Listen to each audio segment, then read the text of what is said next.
We are in this series called The Christian Atheist. So let me ask you a question as we jump into this and we get the slides up. Have you ever laid in your bed late at night where everybody's asleep, right? The bustle of the day is done and you can't sleep. And you turn over and over and over. You look at your clock and you're like, okay, it's 1:32 a.m. If I fall asleep right now, I'm going to get 5 hours of sleep. But the problem is, every time you close your eyes, that problem comes back in your head. And you find yourself turning it over and over and over again. And you look at it from every angle and you're doing all this and you're like, oh my goodness, I shouldn't be worrying about this. I shouldn't be thinking about this. I know I don't need to, but you can't help it. And you toss and you turn and you're not comfortable and you flip over. And a little while later you look at the clock and you're like, oh, it's 2:02 a.m. If I fall asleep right now, I can get 4.5 hours of sleep, right? You ever done that? Okay, maybe you're like that. Most of you, it sounds like, have had a night like that. You might be the kind of person that just falls asleep right away, never has this issue. But for you, maybe this just looks a little bit different, and you find yourselves getting up very early, working hard, doing your very best because you know things aren't all okay, and you just don't want people to know how worried you are. A 2020 survey found that 2/3 of adults have chronic stress and worry, and it's higher among young people. It makes sense. There's a 24/7 media bombardment. We're encouraged to worry. Did you know that? Pay attention to the advertisements you see next time you watch television and look at how many of them are encouraging you to worry. Worry about your health. Worry about your security. Worry about the germs on your table. Worrying about what's going to happen to your dog if you don't feed it the right food. I mean, it's just worry, worry, worry, worry, worry all the time. We're encouraged to worry about the future, worry about relationships, about our kids, about the economy, about the morality of our country, about our health. And for the excessive worrier, okay, and that encompasses some of you, when times are going great, you worry because you wonder when things are going to get bad to cause you to worry, okay? I mean, it's just people like that. And in fact, Christians, because some in our world, some people actually hold this up as a virtue, like you're just someone who's concerned. And here's what Christians do. We make it sound spiritual. So we say things like, you know, I'm really concerned about blank. Yeah. Or we say this, I have some issues that I'm working through. That doesn't sound so bad. Or, you know what, I just have a lot on my mind. See, the problem is, in all this, it's still worry.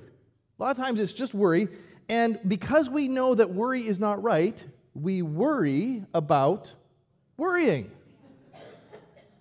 But, you know, worry is unnecessary. And yet this is one of those areas, I think, at least I noticed this in COVID, is that this is an area where so many Christians live as atheists. Because they believe in God, but they still worry. We can't help it. Or at least we think we can help it, but we can. And here's the thought I kind of want to run with this morning. It's simply this. Worry-free people choose not to worry.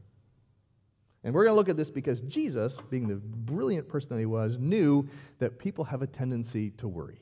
And so he taught about it. So I'm going to read all the way through this. This is in Matthew chapter 6. So this was written down. Matthew collected these teachings, and he put this down. I'm going to read it through, and then we'll unpack it. And because of the life report, we're going to be a little more abbreviated in the message this morning, but I want to go through a couple important things. Here's what he said. Therefore, I tell you, don't worry about your life, what you will eat or drink, or about your body, what you'll wear. Is not life more important than food, and the body more important than clothes? And then he gives an illustration. Look at the birds of the air. They don't sow or reap or store away in barns, and yet your heavenly Father feeds them. Are you not much more valuable than they? Who of you by worrying can add a single hour to his life? And why do you worry about clothes? See how the lilies of the field grow? They don't labor or spin. And yet I tell you, not even Solomon, in all his splendor, was dressed like one of these. So if that's how God clothes the grass of the field, which is here today and tomorrow's thrown into the fire, will he not much more clothe you, O you of little faith? So do not worry, saying, what shall we eat, or what shall we drink, or what shall we wear? For the pagans, those who are not followers of Jesus, run after all these things, and your heavenly Father knows that you need them.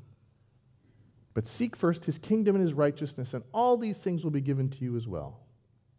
Therefore, do not worry about tomorrow, for tomorrow will worry about itself.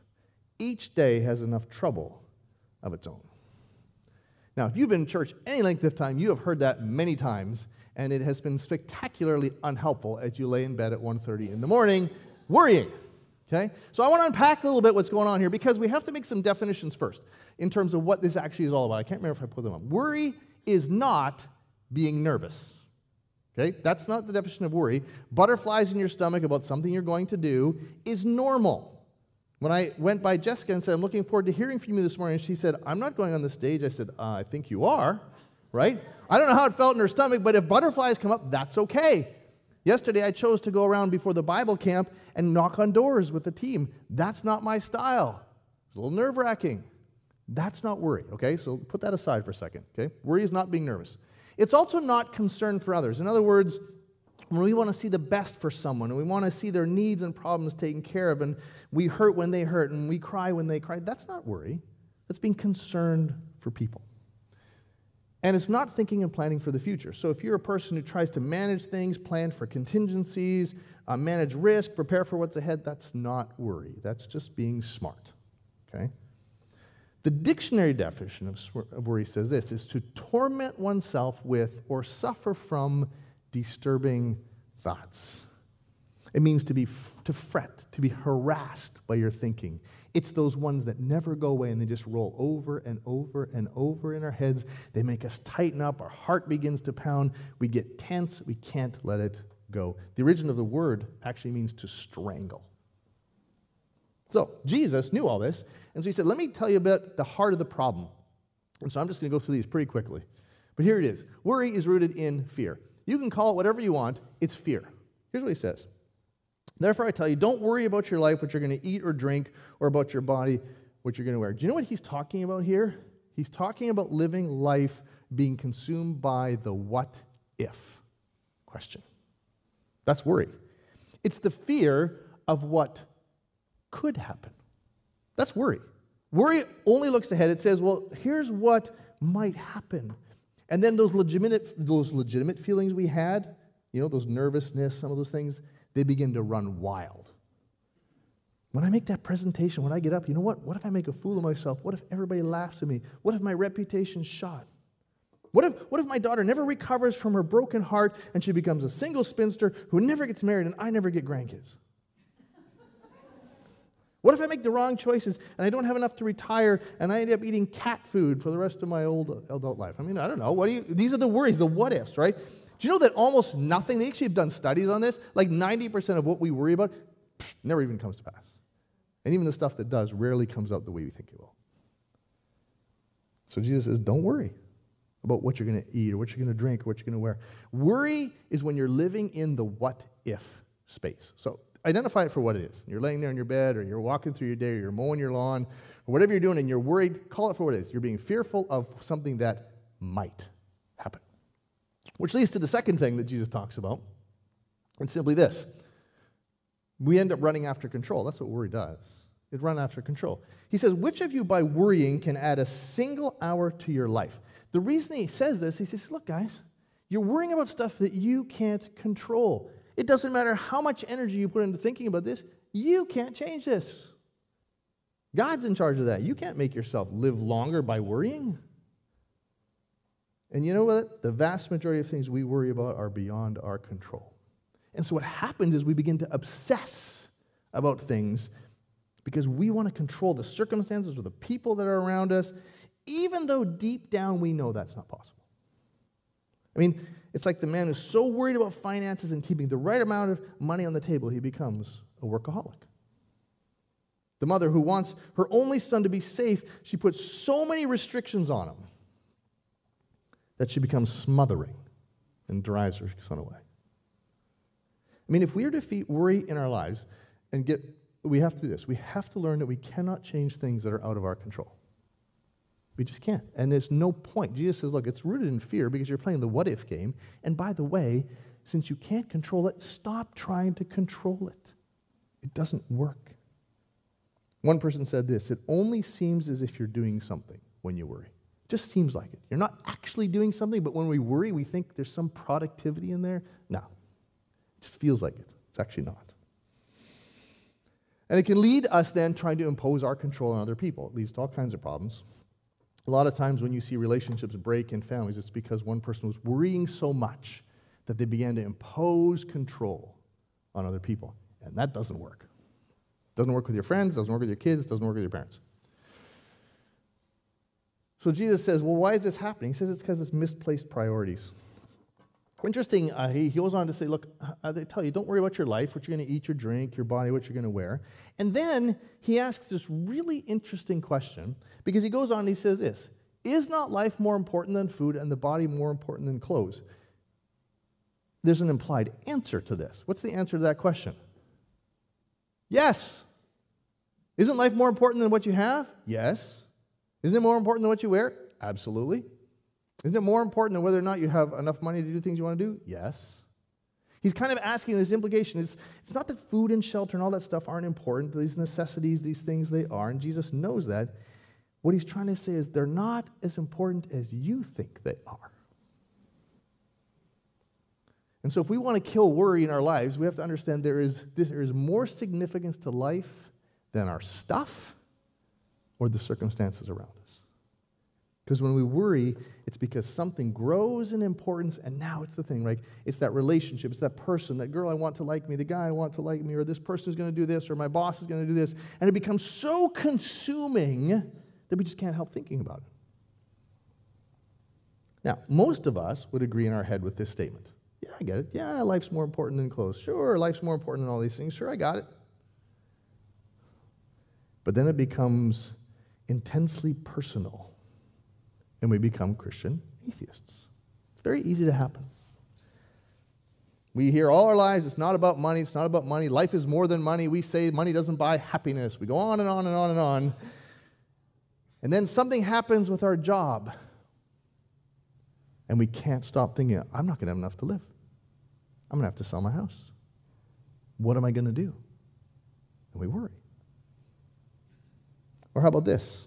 I know, Jesus, you're enough, that you want me to get to know me better, you want to have that relationship with me. But I'm 30, I haven't met anybody yet, and I am so lonely.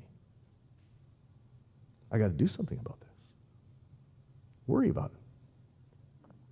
What about the people we care for? Our kids, the people that are dependent on the things that I do. Isn't that just concern? Isn't that just being a good Christian? Well, the problem is that care can easily slide into worry when we begin to take the weight of all that on our shoulders. So if we want to be worry-free people, right, these are the three things we've seen, right? It's rooted in fear, it's a control thing, and it's because we have misplaced priorities. So what do we do with it? Well, Jesus goes on, he says, therefore I tell you, don't worry about your life. Now, whenever you see the word therefore, we have to ask the question what it's there for, right?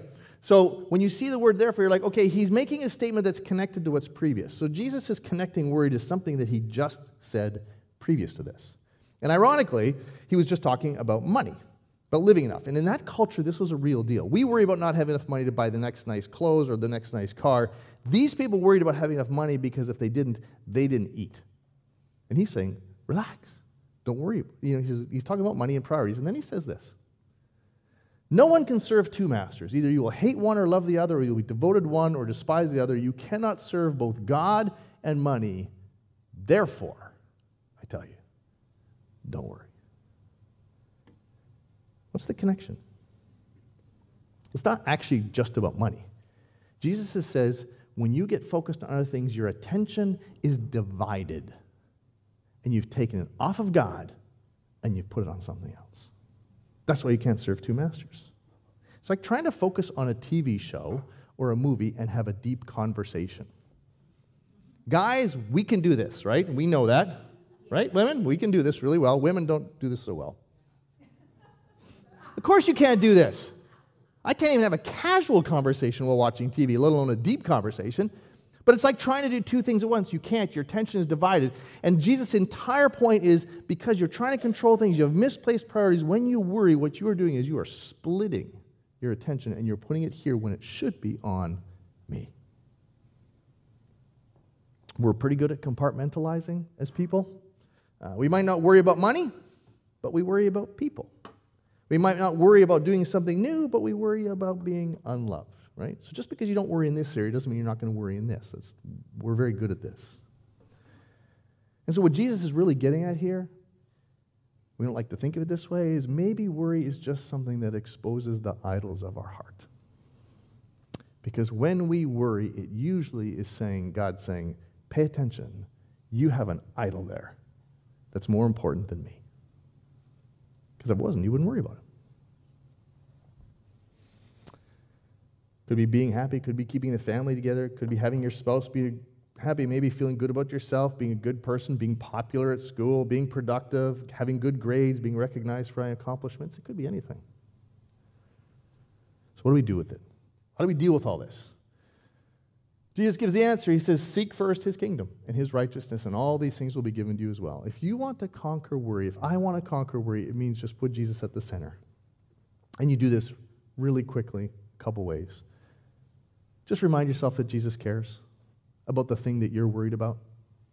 He says, look, God takes care of all these things in the field, these birds and the grass. He says, look, are you, again, rhetorical question, will he not much more clothe you? In other words, you're more important than this. He cares about you. When you are wound up because you think, what is going on? Why does no one love me? Why does no one like me? Why is this happening with my money? Why is this happening with my job or my kids? Understand, God cares more deeply about that thing in your life than you do. But our problem isn't that God doesn't care sometimes. It's that we don't think he cares to do something the way I want him to do something.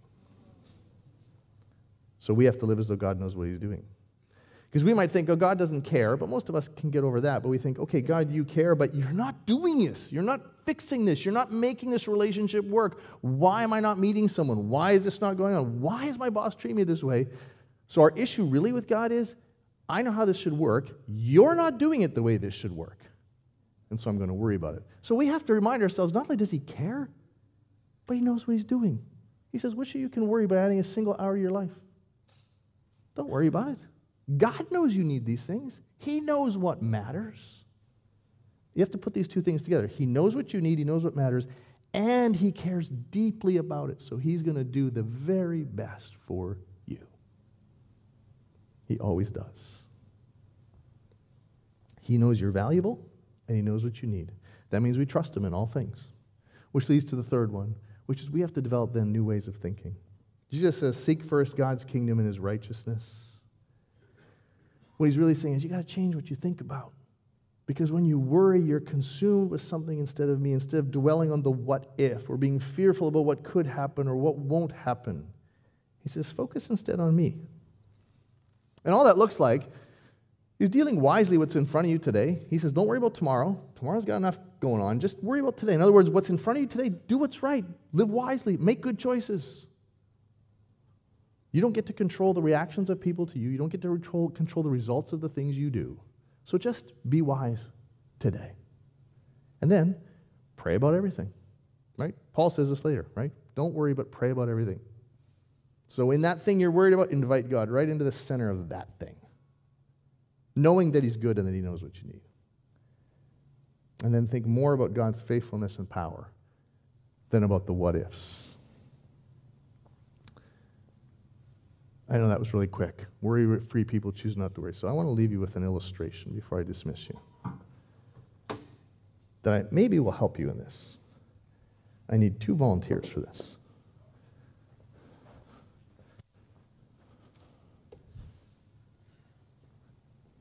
And I'm gonna volunteer you in a second. Scott, come on up.